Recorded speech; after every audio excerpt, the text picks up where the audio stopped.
the crucial question that will decide the debate about biological origins is precisely the question of the origin of information. If you don't have instructions, if you don't have information, you can't build anything in life.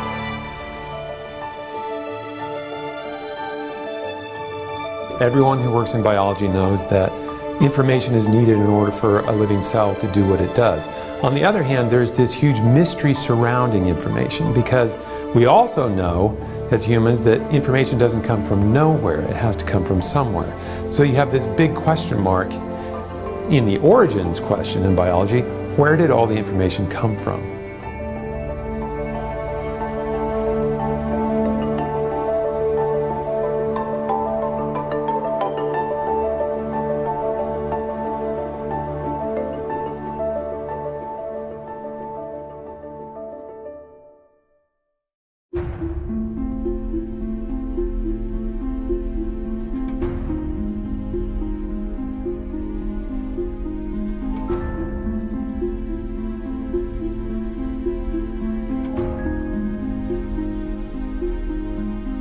Until 530 million years ago, the oceans of the early Earth were almost completely void of animal life. Then, within a geologically brief span of perhaps 10 million years, the waters were suddenly alive, teeming with a riot of complex animals, representing most of the major animal body plans that have ever existed on our planet. Known today as the Cambrian explosion, this mysterious episode in life's history was familiar to Charles Darwin, who regarded it as a disturbing challenge to his theory of gradual and unguided evolution by natural selection. During the past century, the mystery of the Cambrian explosion has deepened as scientists have discovered the central role played by biological information in the history of life.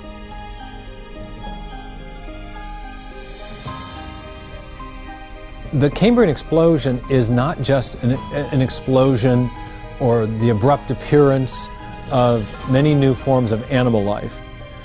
It's also an explosion, or would have required a huge infusion or generation of new biological information. Biological form requires biological information. Scientists' understanding of biological information advanced dramatically when Cambridge University researchers James Watson and Francis Crick made a startling discovery. They found that the structure of the DNA molecule stores information in the form of a 4-character digital code.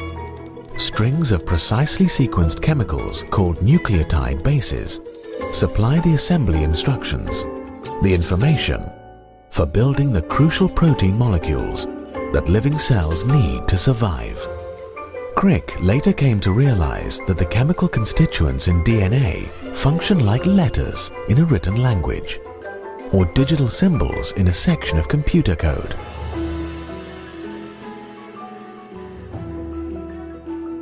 Just as English letters convey a particular message depending on their arrangement, the sequences of chemical bases along the spine of the DNA molecule convey precise instructions for building proteins.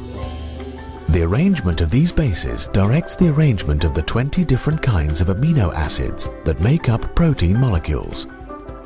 Proteins in turn perform a vast array of critical jobs inside cells, catalyzing reactions, processing genetic information, and forming the structural parts of molecular machines and other biological structures. Building new animals requires many new protein molecules, and building new proteins requires new biological information. I used to ask my students a question when I was teaching. If you want to give your computer a new function, what do you have to give it? And they would know. They would say code or software or instructions, a program. All those are the correct answer. To generate a new function in a computer, you have to have code, you have to have instructions. The same thing turns out to be true in biology. This is the great discovery of the second half of 20th century biology, that information is running the show in biological systems. To build a new form of animal life requires cell types, requires proteins, and therefore requires genetic information.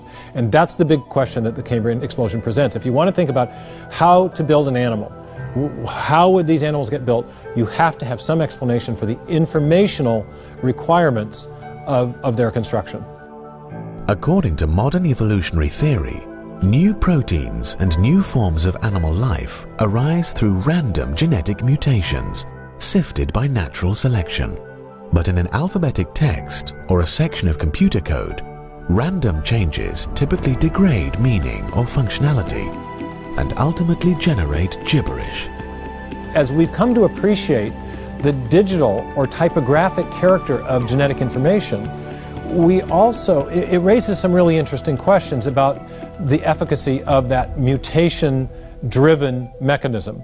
And we know from computer code, for example, that if you start making random changes to a section of computer code, you're much more likely to degrade the information that's there already than you are to come up with a new operating system or program. This problem has long been recognized by computer scientists, mathematicians, and engineers, including a group from MIT who convened a now famous conference at the Wistar Institute in Philadelphia in 1966.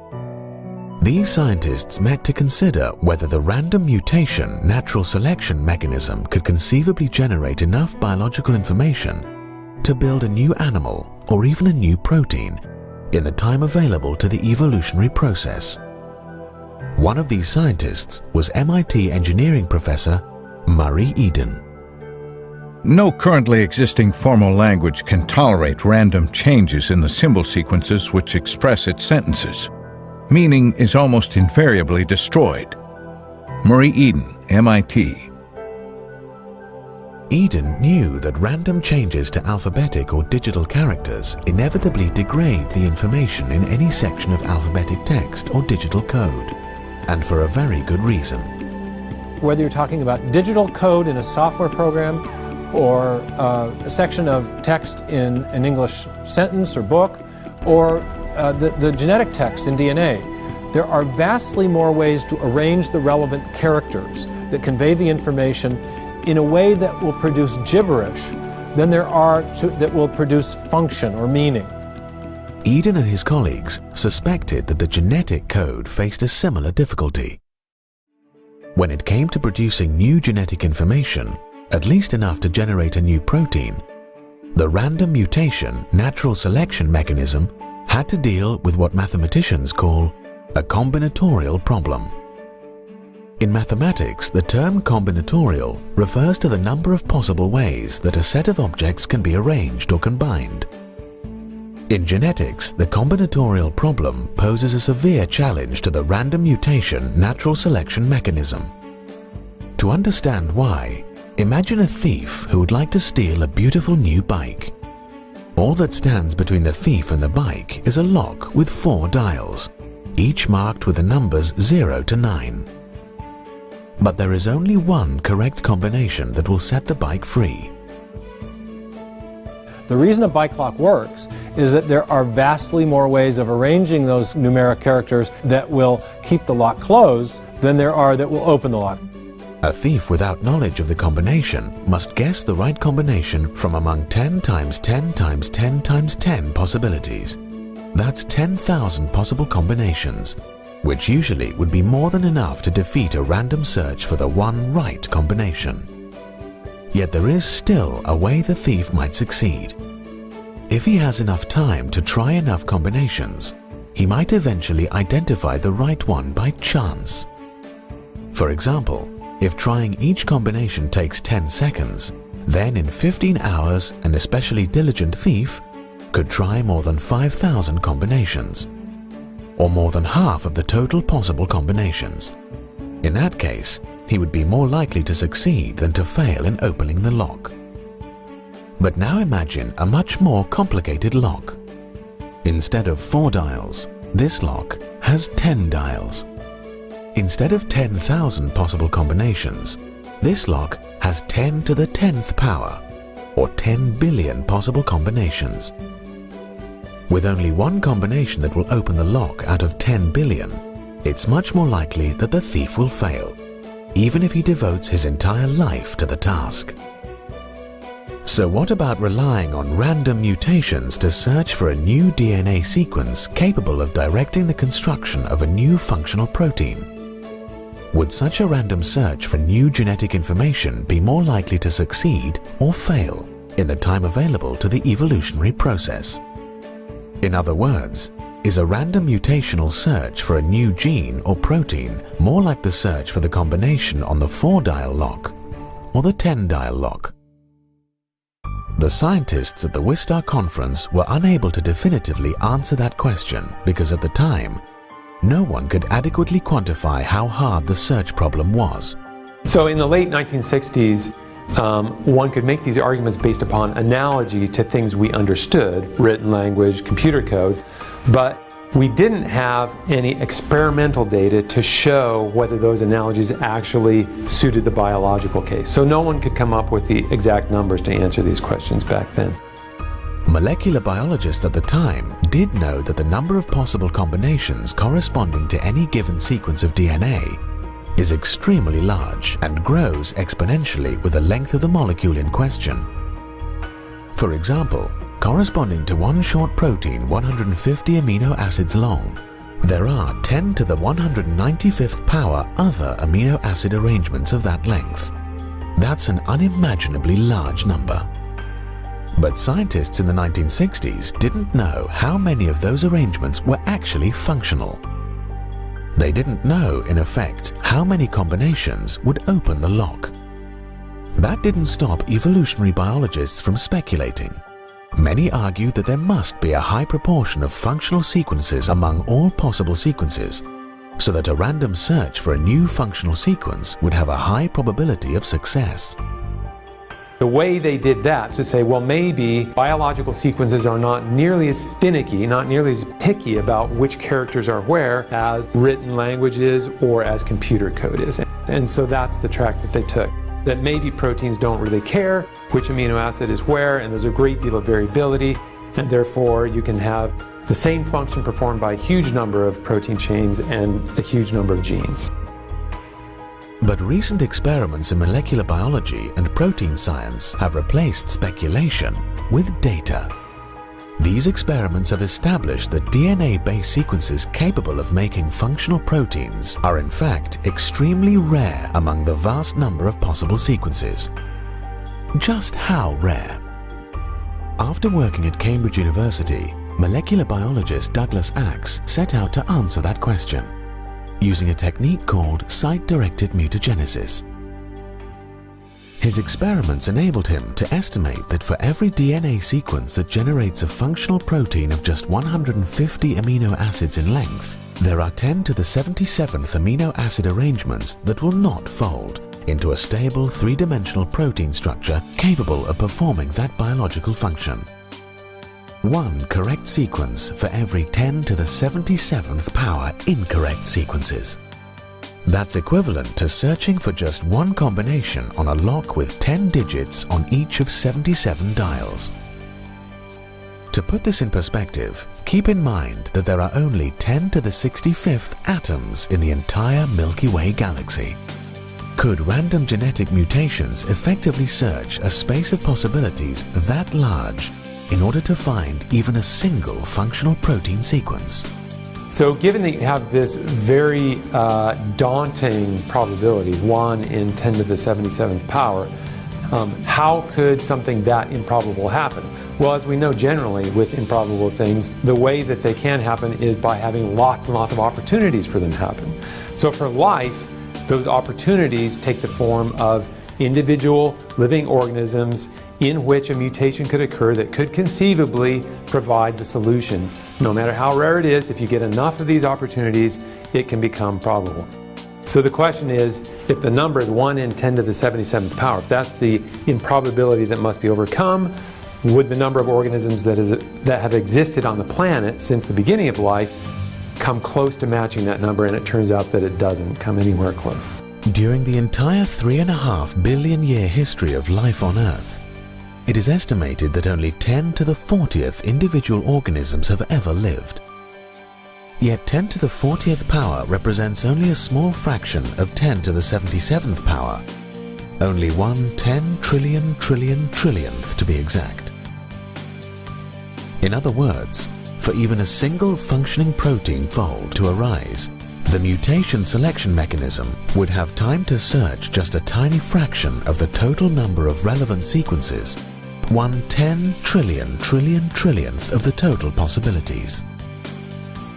It follows that it is overwhelmingly likely that a random mutational search would have failed to produce even one new functional protein fold in the entire history of life on Earth. Of course, the building of new animals would actually require the creation of many new proteins.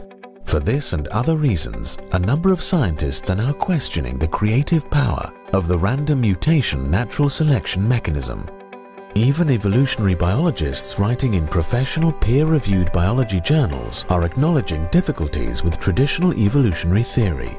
Some are willing to admit we already live in a post-Darwinian era, while others are calling for new theories of evolution.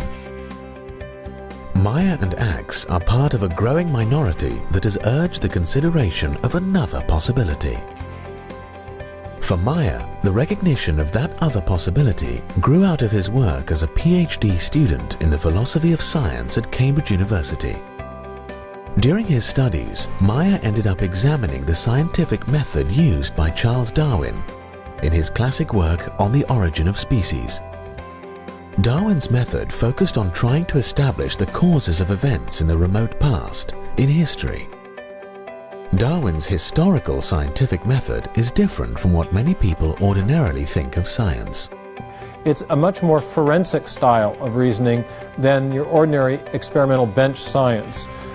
You're reasoning from the clues that are left behind, from the evidence that we have before us, back to the probable or possible causes that might explain what produced life in the first place, or what produced animal life, or what produced those clues that lie before us. And I ended up doing my dissertation in Cambridge on the historical scientific method. And one of the things I discovered in the process of my research was that there was this distinctive method. It has a name, and that name is the method of multiple competing hypotheses, or the method of inferring to the best explanation. But how do scientists studying biological history determine which explanation is actually best? Meyer found an answer again in the work of Darwin and his contemporary, the great geologist Charles Lyell, who argued that in explaining the past, the present is the key. Lyell insisted that we should seek explanations based on our knowledge of presently acting causes, or causes now in operation. All this led Meyer to ask a critical question. What is the cause now in operation for the production of digital information? Because the crucial question in the origin of animal life and the origin of life itself is, where did the information come from? Information stored digitally in the DNA molecule. Where did that information come from that is necessary to build these new forms of life? And I realized that the answer to that question is intelligence. The cause now in operation, the cause of which we know from our uniform and repeated experience, another key idea from Lyell, that is capable of producing information, is intelligence.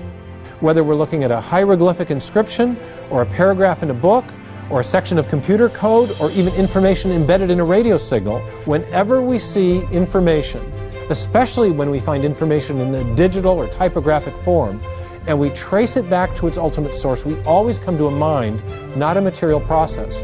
So the discovery that information is running the show in life, the discovery that there are these huge infusions of information in the history of life, such as the one that occurs in the Cambrian explosion, suggests that a designing intelligence has played a role in the history of life.